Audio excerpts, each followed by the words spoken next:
Сейчас любителям пеших прогулок по парку или в лесу нужно быть особенно осторожными. В траве и невысоких кустарниках подстерегает опасность – клещи. Они готовы долго ждать, чтобы потом незаметно укусить. Паразиты таят в себе множество опасных для человека инфекций. Болезнь Лаймы, эрлихиоз и энцефалит. Один клещ может переносить сразу 3 опаснейших инфекции. Они могут приводить к парализации, вакцины от них нет. Главное коварство клещевых инфекций в том, что первые признаки заболевания проявляются не сразу и не у всех. Инкубационный период может длиться до 30 дней.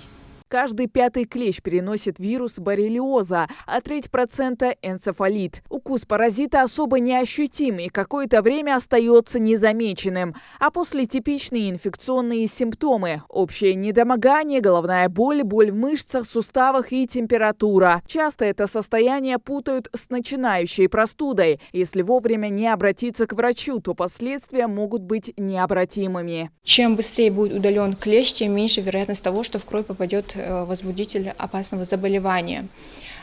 Если нет такой возможности, то можно извлечь клеща самостоятельно дома. При этом необходимо захватить его пинцетом или петлей из плотной нити как можно ближе к его ротовому аппарату, не повредив хоботок и покачивая из стороны в сторону, стараясь не сдавливать. По статистике смертности из-за клещей среди регионов ЮФО и СКФО Ингушетия стоит на первом месте. В республике с 2004 по 2008 год зарегистрировано 6 случаев заражения инфекционными болезнями от клещей, из которых 5 были с летальным исходом. Уже с первой декады марта стали регистрироваться первые случаи укусов клещами. Всего по состоянию на сегодняшний день в медицинские организации обратилось 5 человек, пострадавших от укусов клещей.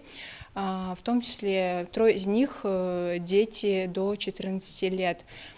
Заболевание, передающимся при укусе клещами, на территории республики не зарегистрировано. Не обходят стороной клещи и животных. Особенно распространены аргасовые и пастбищные клещи.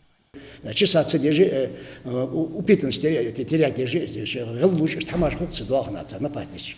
Но бебенаха дуахнаму наха кирмимиш клещ. Она крымская геморрагическая лихорадка, тулеремия, лазержный бейн, из лазерж через этих клещей передаваться держмади. Цедуачи наха дуахан лорбиш баахетер су цахмах. Есть лазерж худ дуатыш. Вей арах болота жушмечи, вей кустарники жушмечи. Ахр дол акиса да бятыш обработать дичи изгяху держи, клещ арах вей территории. Есть правила, которые значительно снижают риск подхватить скрытого переносчика инфекции. Защитить себя и животных можно с помощью прививок или репеллентов. Также Роспотребнадзор рекомендует населению, отправляясь на прогулку, выбирать одежду светлых цветов. Именно на такой ткани сразу можно заметить незваного гостя и вовремя от него избавиться. Хава Гайзикова, Мухаммад Дидигов, Новости 24.